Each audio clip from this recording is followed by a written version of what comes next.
to eventually rule the world from Jerusalem. I have said, this is my answer. You don't have to agree with me. But if you say that I am wrong, you must tell me what is right. Is that fair?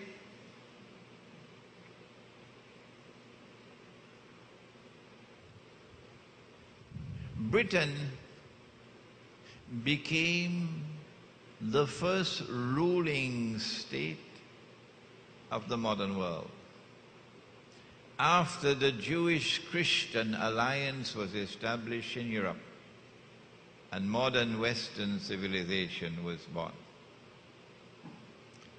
The scientific and technological revolution commenced in Britain. And I want to commend to you, those of you who want to pursue your PhD, go and do it. In the scientific and technological revolution, study it. Study Boyle's law. Study the emergence of the steam engine. Study how steam took over from the horse and the cart. Study the emergence of the aircraft. The scientific and technological revolution is still continuing. There's more to come. But it started in Britain. That's the heart of it. Britain ruled the world. Ruled Britannia. The sun never set on the British Empire. And then Britain produced money after the Bank of England was created in 1676 or somewhere around there. And the sterling pound became the ruling currency in the world.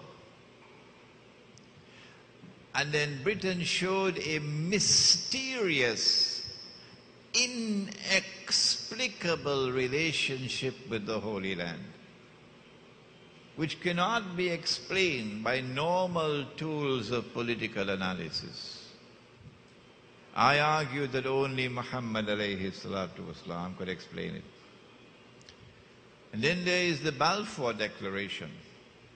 I wish I had the time to expand on this, but you've already read my books and you've already studied the subject. And then Britain gave way to a second ruling state, the United States of America. I believe that I am perhaps the first to have interpreted and applied the hadith this way. And that there are many now in the world who are agreeing with my analysis. When Dajjal, within a day like a year, having been released in that island, the island was Britain. And Britain ruled the world for a day like a year, which is the 600.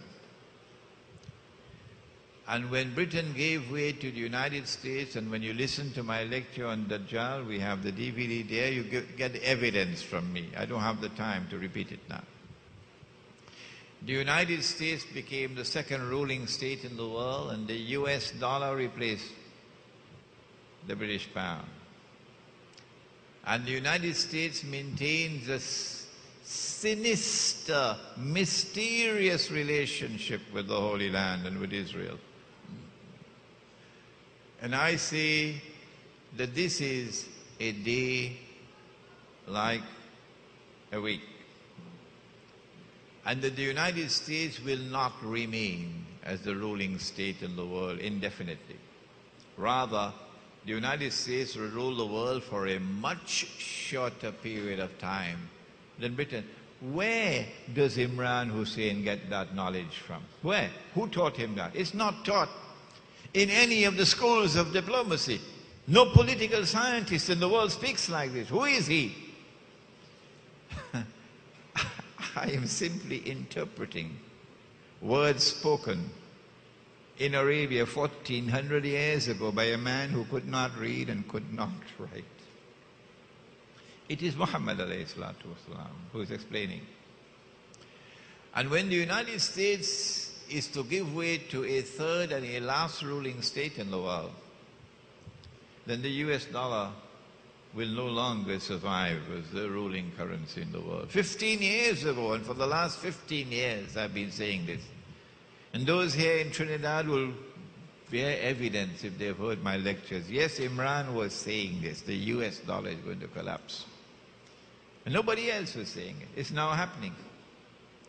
And so a third and a last ruling state must emerge. And a new international monetary system must emerge to replace the Bretton Woods Accord, in which the US dollar was given the status of the ruling currency in the world. We have more to speak about in the next session on this subject. I have suggested that a day like a month is now coming to an end, and a day which is like a week is about to commence. There's no one else who's saying that in the world of Islam. I'm the only one. But events which are unfolding are confirming this analysis. If they ask me, where is the hadith? Why doesn't he quote the hadith? We didn't see in the hadith that Britain is the ruling state and that is stage one. I have to say to them, well, just wait and see.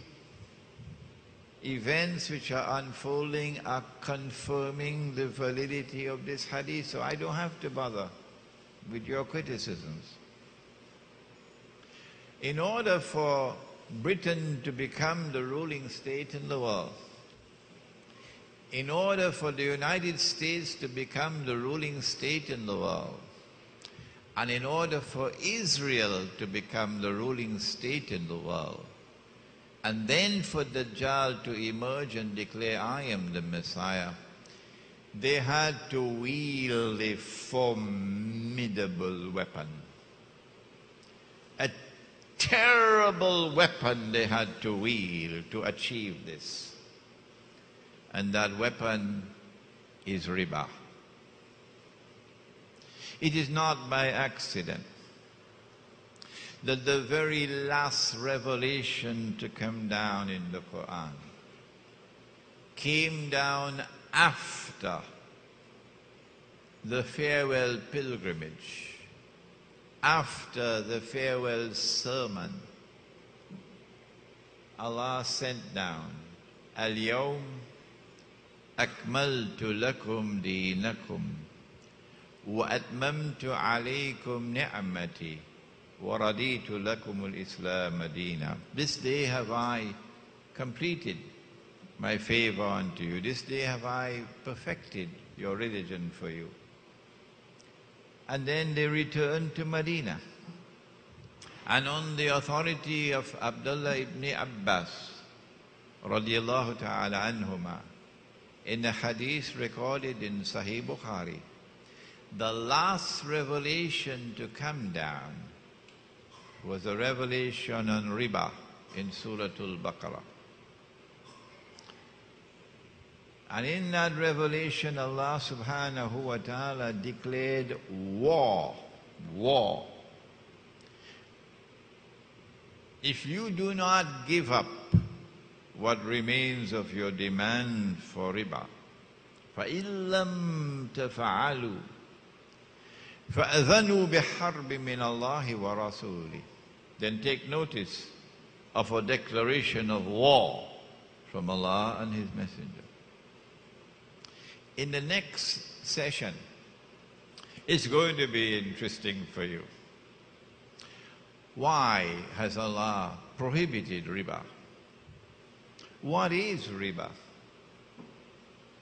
And how has riba been used as a weapon in order to enslave mankind, to produce the slave woman?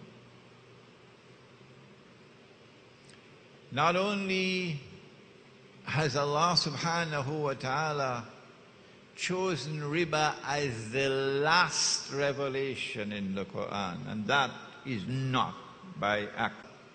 Chosen riba as the last revelation in the Quran, and that is not by accident. No. But he has returned to the subject of riba in the visit of the angel Jibreel alayhi salam with the slave woman. In addition to which Nabi Muhammad alayhi salatu wasalam has spoken on riba, he has cursed he who was sent as rahmatul lil alameen. I don't want to spoil your refreshments which are there waiting for you. But he has cursed all four and declared that they are all equally guilty. The one who takes riba, the one who gives riba, the one who records the transaction, and the two witnesses. And he said, whosoever consumes even 1 dirham of riba.